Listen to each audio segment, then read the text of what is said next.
There's a horse. Welcome to Ireland. We've just done 7 days travelling around Ireland. Today it's travel day back into the UK via the ferry from here in Dublin, where we've just finished at the Guinness Stonehouse. What an experience that has been. We're going to cut to that, have a look around there. We'll show you what we've been doing.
The Temple Bar. We're not stopping. Just showing you because we're in Dublin, but yeah, enough said. It's over there. It's in the Temple Bar area here in Dublin, where we spent the day. Back to today.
Car is parked on Z, whatever that means, but the car is now parked there. We're now going to head up some stairs and see what this boat is like. I think the first thing we go is outside to see us depart port, and once we're there, we'll then go back inside the ship and have a look at ferry, as we are on Irish Ferries. So we find ourselves on deck port 7. Deck 7. Got a lounge, there's perfume, so there's a few things there to see. There's deck 8, 9, and we are currently that red dot there, so we've got a bit to see on this ship. There is a children's play area where the little one's probably going to be, But with kids on board, we'll try and keep the filming to a minimum of the children. Let's now head outside.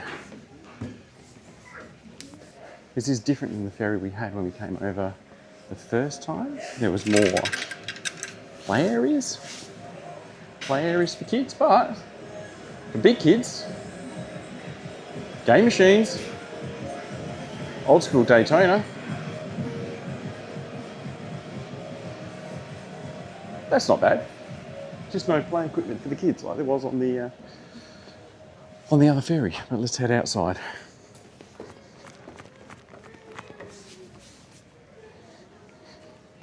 You can do the cabins, but we haven't got one, and we're just going to be free ranging on the ferry. We're only on here for 4 hours, so it's not a big ferry ride across the Irish Sea to England, but still enough time. So let's see what it's like outside. Oh, a heavy door.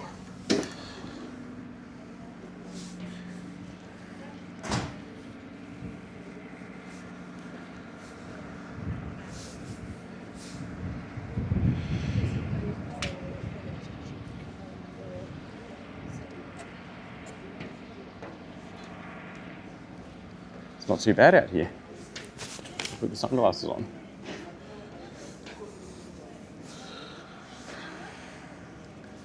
Right, let's wander up here. Right at the bow of the boat, as we say farewell to Dublin and Ireland, and what an experience it's been. So up here is where the pets play. It's not a bad spot for pets. No pets below this deck, but up here is the deck pen. So level 9 has the deck pen this height. There's no pets out here at the moment. So I've got free range. And give me free range while I'm out here. And then down below are the areas where passengers can go. It's not the massive outdoor area that there actually was on the previous ferry. So that's probably the weirdest thing, is that you can't film in the terminal or crossing from the road to the terminal. But when you're on board the ship, I can stand above the terminal and film the car park, the road, and the terminal. But inside that terminal, you can't film. Make sense of that what you will, but we're waiting to leave the port. We've probably got another half an hour before we leave. As the trucks and cars are all loaded in, we're going to have a wander through to the other side. We'll do that on level 7. Full days, there is a bar for level 7 outside. That would be a nice place to have a cold one. Let's go, level 7. Into a cafe. We have the duty-free shop.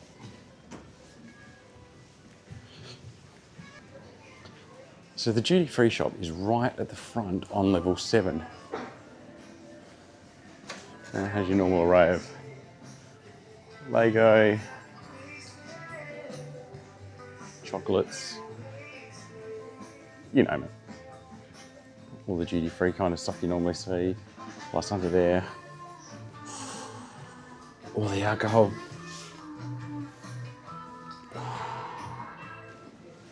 That's the front of the deck. Now, let's go up these stairs for level 8. Take us up to the front of the ship.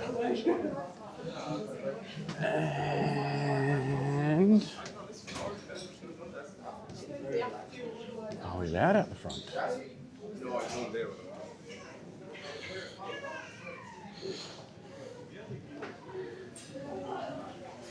And this is just another cafeteria at the front of the ship. Food selection, more food.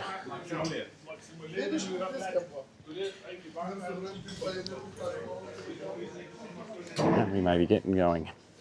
I think we're going to get going in a second because I think there's a bit of movement there. And there is.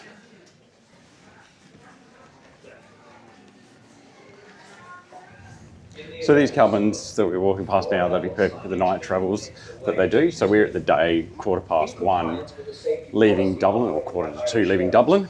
And so if you're travelling at the 11 o'clock at night, the 4 or 5 hour trip across the Irish Sea to the UK, you can actually book one of these cabins and sleep in there whilst the journey takes place. Let's now go back outside for time for when we leave. Mobility, sight, or hearing disabilities are asked to come to our reception desk on deck 7, where a crew member will be pleased.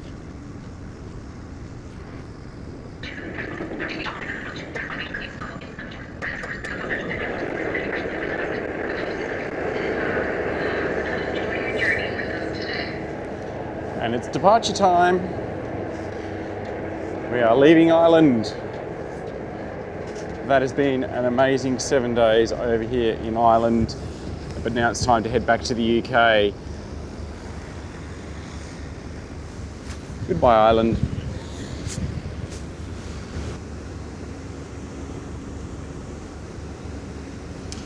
And off she goes.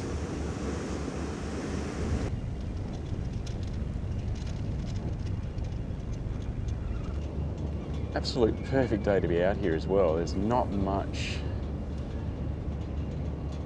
breeze.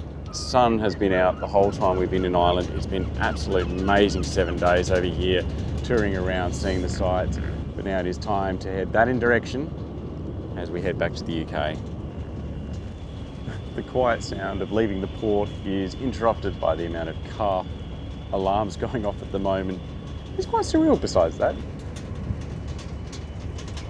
All right, let's get back inside and get some food. For lunch, you could purchase anything from a salad to a toastie, pizzas, sausage rolls, you name it. It was all available on board, plus plenty of drinks to be had as well. We went for a sausage roll and a toastie today. In the unlikely event of an emergency, We have some food.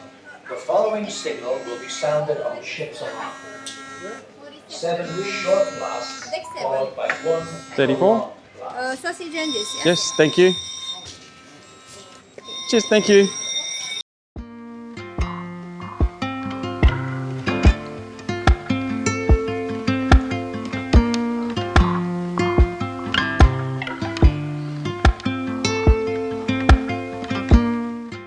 With 3 hours to go, what better way to just sit back and relax, either inside or outside. It was just take in the journey and enjoy the peacefulness of travelling across the Irish seas on what was an absolute stunning Sunday.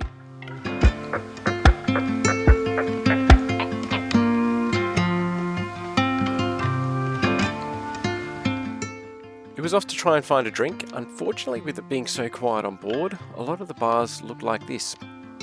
Very limited staff and very limited open. So instead it was back to find a seat outside.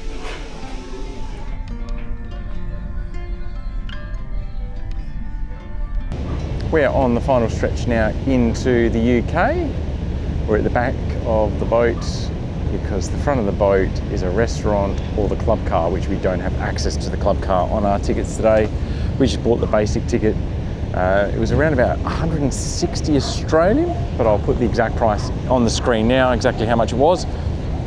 And that was for the car. So you do pay more when you bring your car across. We're not just a foot passenger. If it was a foot passenger, we would have used U-Rail Pass.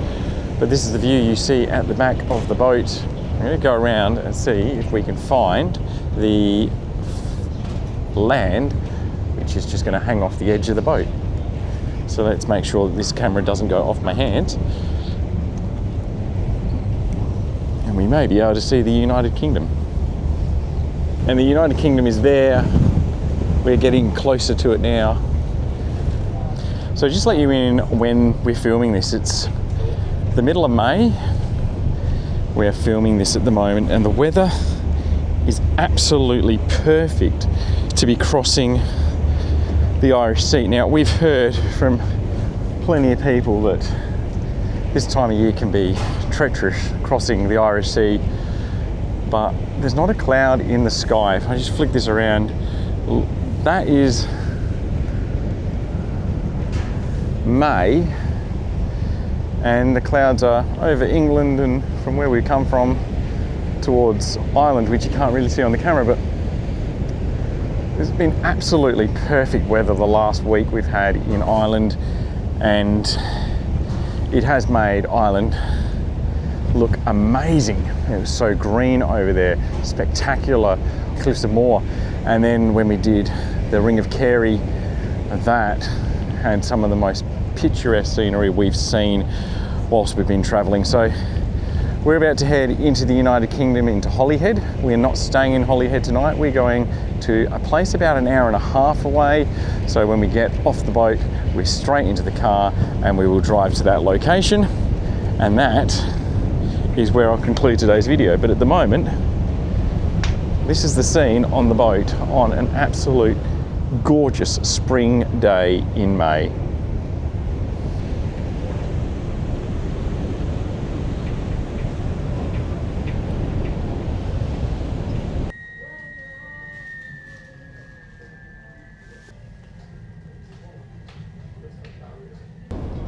This has been Irish Ferries from Dublin to Holyhead. We did the Irish Ferries last Sunday from here in Holyhead to Dublin on a smaller ship.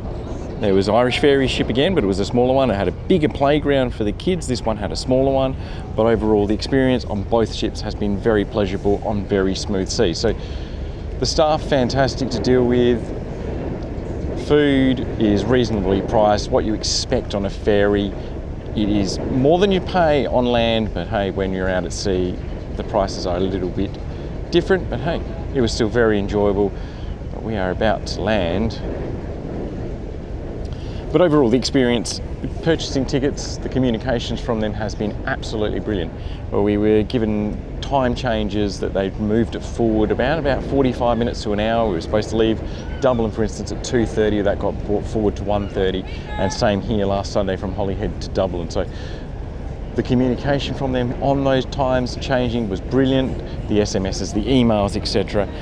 You couldn't ask for better customer service from them, even from the start, where we had inquiries with the Eurail pass, exactly how to go with those passes with foot passengers and car that we were using. So overall, a great experience, and one that I'd highly recommend anyone. If you've got a car in England and you need to get over to Ireland, jump on the ferries here at Holyhead, head over to Ireland and do a car holiday in Ireland. I cannot recommend that enough. It was an absolute brilliant week we had, touring around that southern base of Ireland there, from Galway to Cork to Kilkenny, around the Ring of Kerry, the Cliffs of Moher. It was just an absolute stunning week we had in Ireland, but we are now back in the UK to do more exploring, and I am now going to head downstairs and get the car because we are about to dock.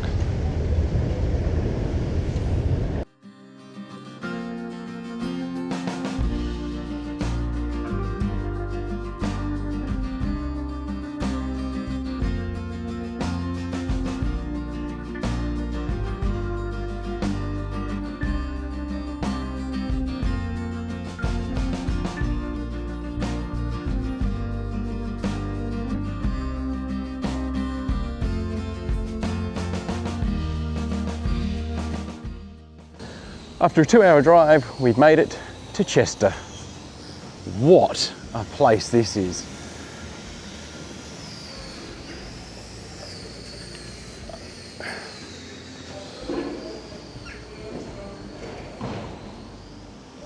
Built by the Romans, Chester. I've been doing some research on the drive down. So Chester was built by the Romans. And I'm on a road, so let's get off the road, otherwise I'll get hit by a car. And we'll come back to what I was about to say. It's that old. It was founded as a Roman fortress in the 1st century AD, and it's known for its extensive Roman walls that made of local sandstone, and it surrounds the city. It is an absolute stunning area. The streets that we're walking on at the moment are the old ones with inside the Roman walls. There's 2 levels of shops. There's the ground level and then there's the upper level, and it's 2 different shops sitting on top of each other. It is absolutely spectacular. But just look at the old buildings.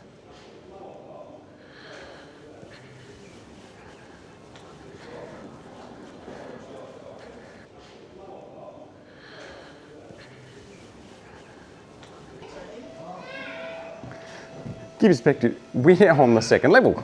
So looking back down the street, we wandered up the stairs, and this is what it's like. It is spectacular. What a place. And it gives you a great chance to see the buildings from a different view.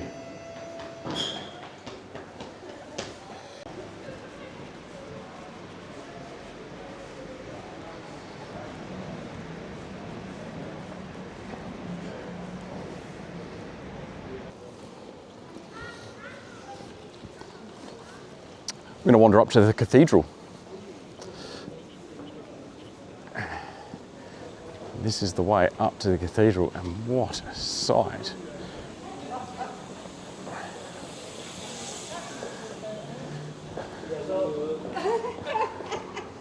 The old Tudor buildings there. That is absolutely stunning architecture. Is that Queen Victoria by any chance there? In the middle? I think it might be. I don't know. That is just a massive assumption by me, but it definitely looks.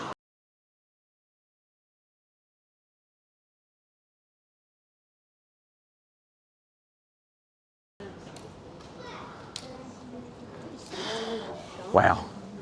All right. And now Chester Cathedral awaits us at the end of that street.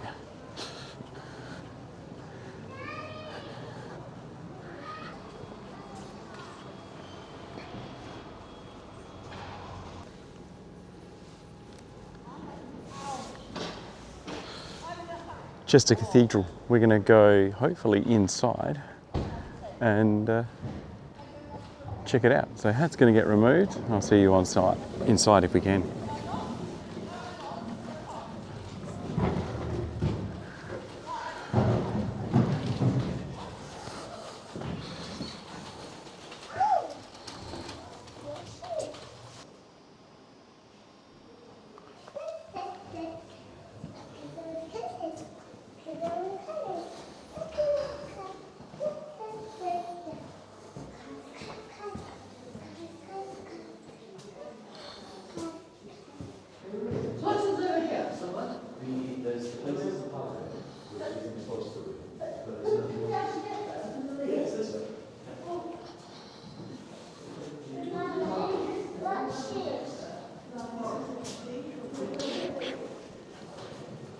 So we're about to enter the cathedral now and see we've got to be very quiet because there is ceremonies going on in here today as well. But this is absolutely stunning.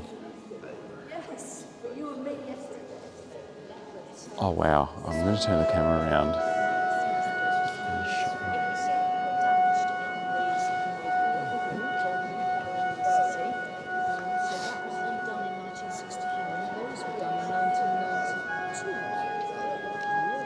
That is absolutely stunning.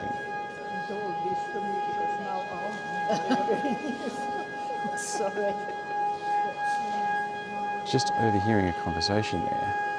The windows we're looking at was destroyed in the Second World War and have been redone over the 1960s, and the ones we're looking at right now have been redone in the 1990s.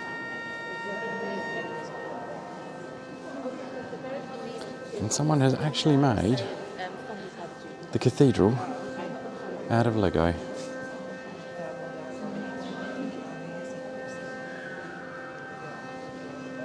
That is just as impressive.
the garden inside the church compound, or the cathedral compound actually. Small but quaint, you could say. Look at that.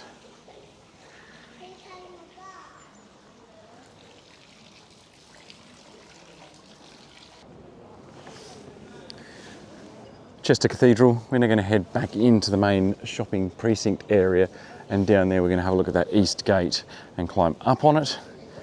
And this is Chester. What a beautiful little town up in the northwest of England.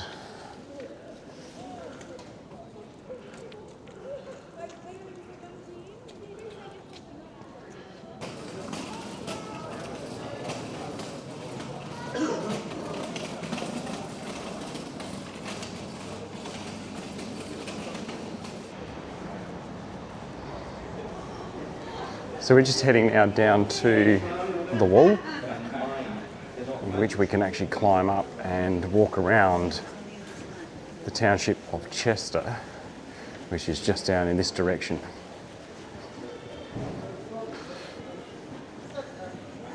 And that there with the clock tower on the top is part of the Roman walls that surround the township of Chester. That is absolutely spectacular. Let's now find these steps that we need to climb up so we can go up top. I don't know if it's here or in another part of town. Oh, here we go, this way.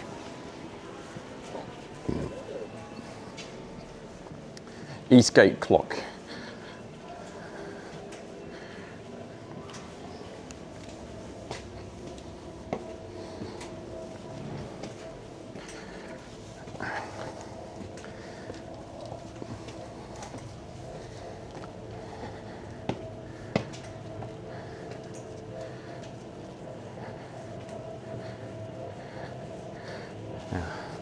They are working on the wall just down there, so we can't walk right around it. But that's one side of Chester. And we're now on the wall. So let's have a look up here. We're going to pass an ice cream shop, not stopping there. But there is the clock tower on the east side of the wall. The east gate. It says there, for 2,000 years, Eastgate has been the main entrance into the historic walled city of Chester. You see what the gate used to look like in the medieval time to what it looks like now. Let's go. And there is the clock tower on the east gate. That's looking east. That's looking west, where we came from.